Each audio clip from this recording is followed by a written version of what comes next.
We ended up being delayed, I think, 45 minutes.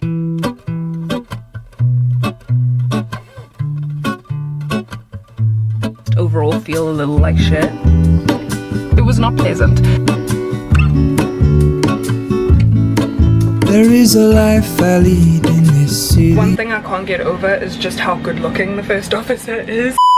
Good morning, you guys. Welcome to a new video. I'm on day 4 of 7 of duty, and I've literally been flying for this entire week. You legally are allowed to fly for 7 straight days before you're required to have a legal off day, but I'm kind of feeling crappy. When I came back from Underberg last week in the last vlog, you guys saw I did that 4-leg flight, and then I just came down with a bad head cold. My sinuses really hurt, my head was throbbing, and my throat my throat was sore.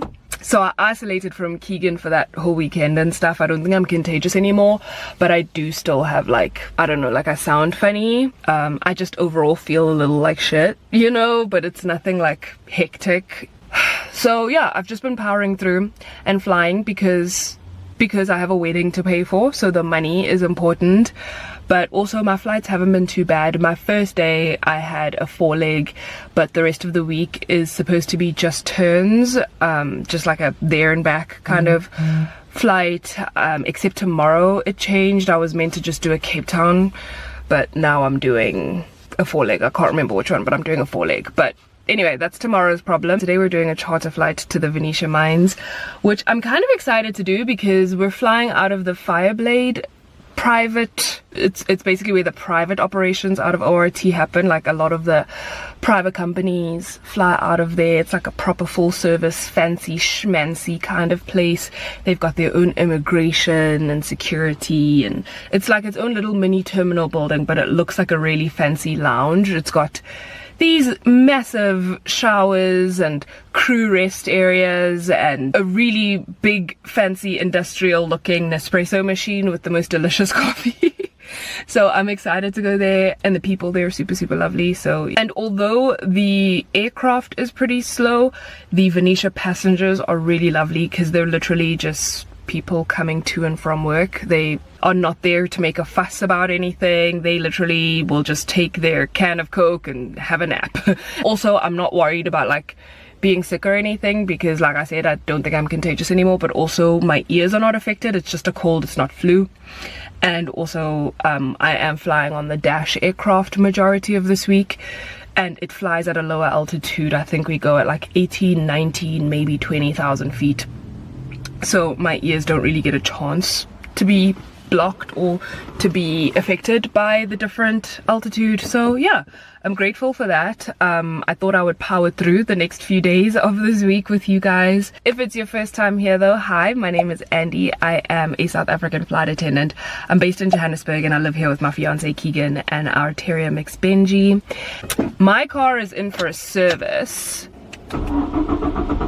because it started having a little bit of an overheating issue the day after I came back from Underberg, and I am very due for a service anyway.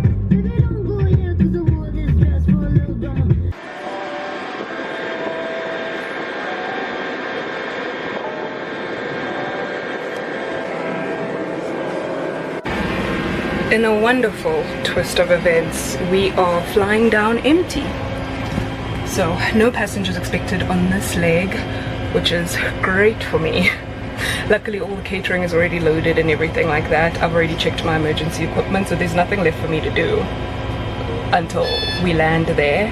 And this isn't one of those situations where you're worried about like, oh, are you even going to turn a profit if the flights are so empty, blah blah blah, because it's a VIP thing. The client has already paid regardless. So one thing I can't get over is just how good looking the first officer is. He's got the most striking green eyes and like very dark eyelashes and eyebrows. Like, his features are just very striking, and he's literally so beautiful to look at.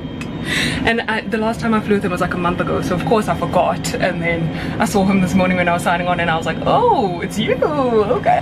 He literally, what's the saying, he won the genetic lottery. He's such a good looking human, and then on top of that he's the nicest person as well. So I'm like, so jealous because how lucky can one person get? The captain is like such grandpa vibes. He's so cute, so nice. They're super easy to get along with, both of them, and I know that it's just going to be a fun flight. I've closed the door, I've done my pre-flight checks, we're ready to go, and I think we're pretty much on time. We have no passengers on this leg, so I'm kind of excited about that. I'm gonna spend the flight probably filling in my logbook. I'm not gonna sit in the flight deck for this flight because it's just, they have the jump seat in there is just so uncomfortable. I have no interest, so I'd rather sit back here for the flight. And then yeah, when we land though, I'm not going to talk to you guys because when we get to Venetia, usually the bus with the passengers for the next flight is already waiting for us. So as soon as I open the door, we're just going to start boarding and go. I've already prepped all of my catering. I've already prepped literally everything I can prep. So at this point, I'm literally just waiting for us to leave and to land. And there goes engine number 2 starting.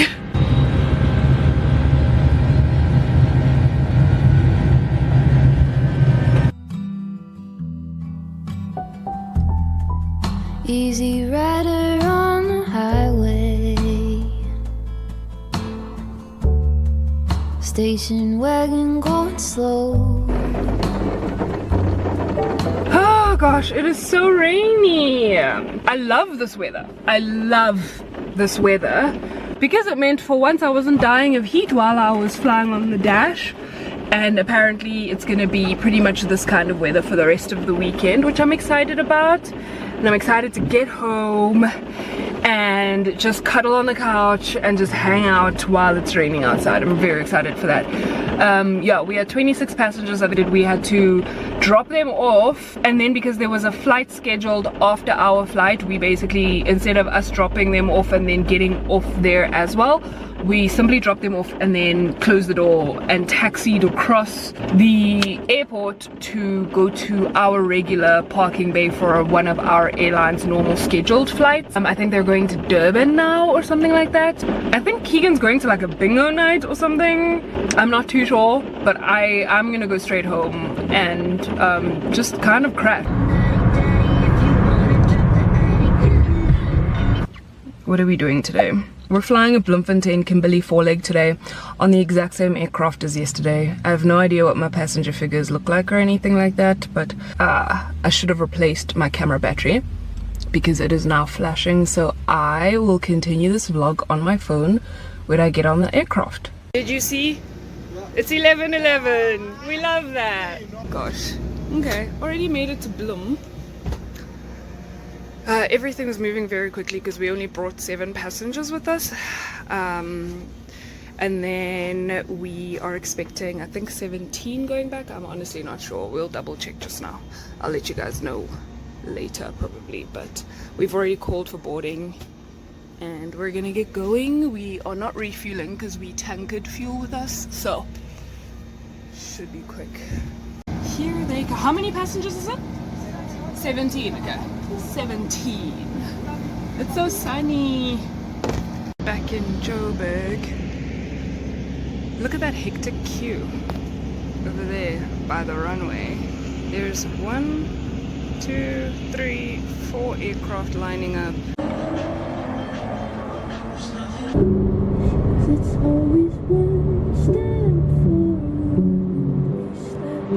Good morning, guys. It is Sunday. It's 12:25. I have 15 minutes before I need to head inside, but I need to quickly film a TikTok and then I'll tell you guys about last night and yesterday's delay shenanigans.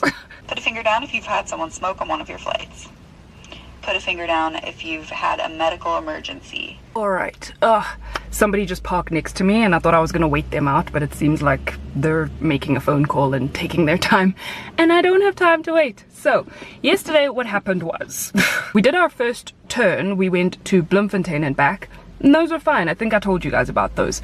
Then we landed back in Joburg and we had an hour turnaround. Within like 20 minutes, everything was ready to go. We were ready to board because catering came, like everything was just on time. It was perfect. The passengers showed up, we boarded, and then the pilots let us know that ATC is backed up. Like, there was some issue with air traffic control and the CAA. I honestly don't understand what the issue was, but for some reason they were delaying the flights. So they were like staggering the departures that they were allowing to go out. When each aircraft takes off, it gets given like a time slot, and so once all the passengers are on board, the pilots basically ask for a CTOT, which is like a, can't remember I think it's a cleared for takeoff time, something like that, where the air traffic controllers let them know that, okay, you're allowed to start up now.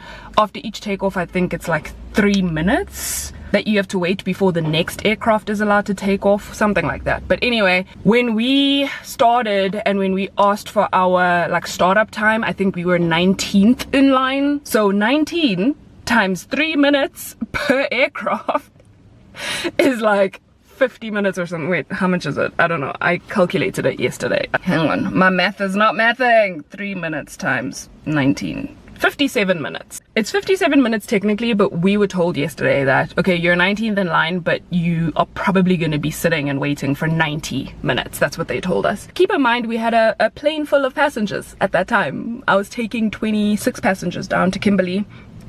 And yeah, it was not pleasant.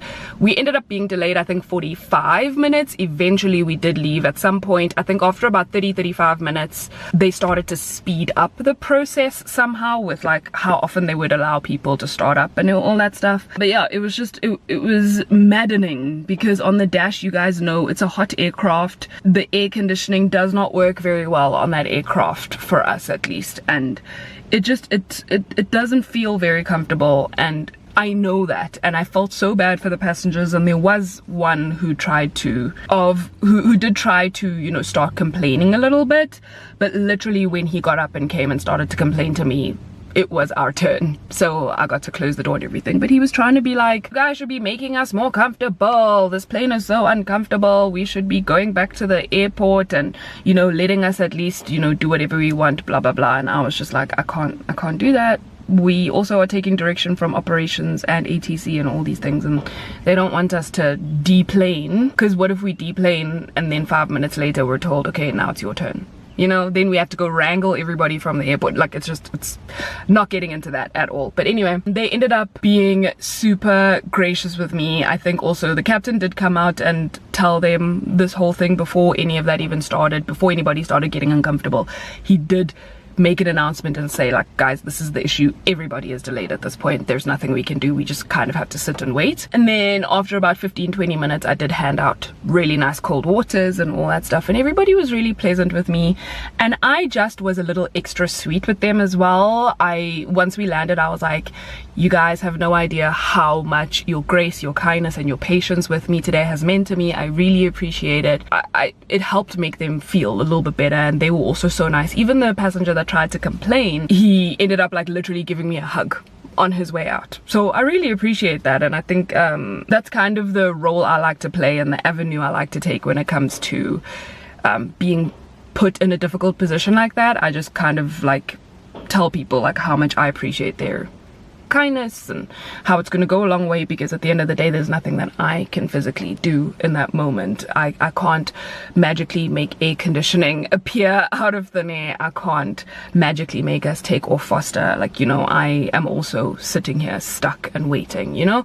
And this guy, at some point when he was complaining, he was like, tell your boss, the captain, to make a decision and, like, you know, take us. And I was like, whoa, firstly, he is not my boss, he is my teammate. Get that right. Ended up being fine. At the end of the day, we were about an hour behind schedule. We came back with 24 passengers, and they had connecting flights, but their connecting flights were delayed as well. So I appreciate my passengers from yesterday. I have to say, I appreciate them, because they could have made bigger dramas out of the delay than what they did. I don't want to run too late, guys, so I'm gonna head inside now. It is 12:35. My sign-on technically is at 12:45, but I like to be a little bit earlier, and yesterday I forgot my reflector jacket on the aircraft, so I need to double check if Ops was able to get it for me so that I can have all of my required items that I need for sign-on so that I'm legal. I forgot to mention, we're flying to George and back.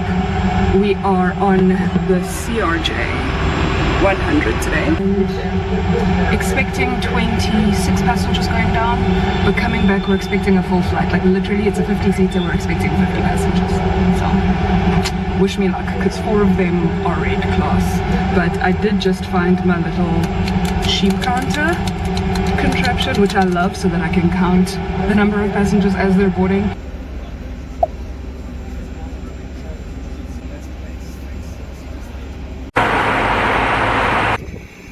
The weather is disgusting. Disgusting.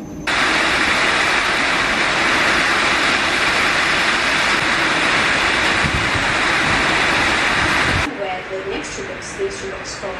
Buddy, you are stinky and I just had a shower. Please. Oh gosh, now you're on the bed. Don't topple the camera. Oh my word. Why are you so chaotic? Good morning, everyone. I can't believe we're back to sweater weather. Like, how is it so cold? But hey, I am not complaining. It is a nice cozy day. Although I do have errands to run. Like, I have quite a few things I need to do today. But because it's raining, I'm like, nah, I'm just gonna sit and I'm going to edit. I wanted to tell you guys about yesterday. The weather in George was horrendous. Apparently, Cloudsurfer tried to land there like 4 times before us and they couldn't do it. Like every time they couldn't do it. So we were delayed, I think 30 or 40 minutes. Like we couldn't depart for a while because the weather in George was so bad that they wouldn't let us leave Joburg. And when they told us this, we already had passengers on board. So we were like, that's great. And I had 26 passengers. They were great. One of our captains at my airline was deadheading with us. And yeah, it was just like a super easy flight. And then we landed in George. The weather, like I said, was horrendous. There was such low visibility. There was like low hanging clouds, so you couldn't really see the runway very much up until like the last second. It was crazy. And the turbulence going in was also pretty bad because of how bad the weather is, because of how windy and everything was. I don't know if you guys have seen on the news how bad the winds are in like the Winelands and Cape Town and all that right now. And then yeah, everybody got off. A total of 50 passengers coming back. 2 of them were wheelchairs, 4 of them were red class passengers. So that meant I had a very busy flight. And coming back, we had a tailwind, so our flight back was only an hour and a half, even though it took us about an hour 50 minutes to go down to George. So I had less time in flight to do my service for a flight that was chock-a-block full. It was so hectic, but luckily I had prepared a lot of like the red class passenger stuff during the first flight. I tried to give... Can you please stop licking your bum? Benji, stop it. I ate my food during the first flight when I still had time, and I also gave my pilots their food and everything during the first flight, because on the second flight I was just so busy. Like I was so busy, I was just up and down. I was able to do all my paperwork, I was able to seal up all the trolleys and all that stuff before we landed, luckily. And then yeah, we landed in Joburg, but we still we landed in Joburg and it wasn't raining. It was really nice weather, but then there was no passenger buses, so the red class passengers get their own like shuttle that comes and fetches them first. That wasn't there either, and neither was the regular passenger bus. So we had to wait like 8 to 10 minutes for that to show up. But eventually they did. They both came, and then everybody was able to get off. And they were also lovely, and they were all telling me that I did a really good job, especially because they were so shocked that it was only me and a full plane of passengers. And I was like, yeah, that's kind of what I do. Came home and the rain started, and I've just been enjoying it all night, all morning. It's just so beautiful. But I'm gonna end this vlog here because, like I said, I've got 2 days off now, so I'm going to spend that time editing, as you can see there. I'm gonna be running errands. I hope that the weather is sunny tomorrow so that I can do my laundry, because I've been working for 6 days straight, so I don't have any clean uniform, and I am working on Wednesday, so yeah. But anyway, thank you guys so much for spending the last few days with me. I hope you enjoyed this vlog. Please continue spreading good vibes and being kind, and I'll see you all on the next one. Say bye. Bye guys. You give me a sign. Give me a sign. Oh, give me a sign. Baby, give me a sign. Just give me one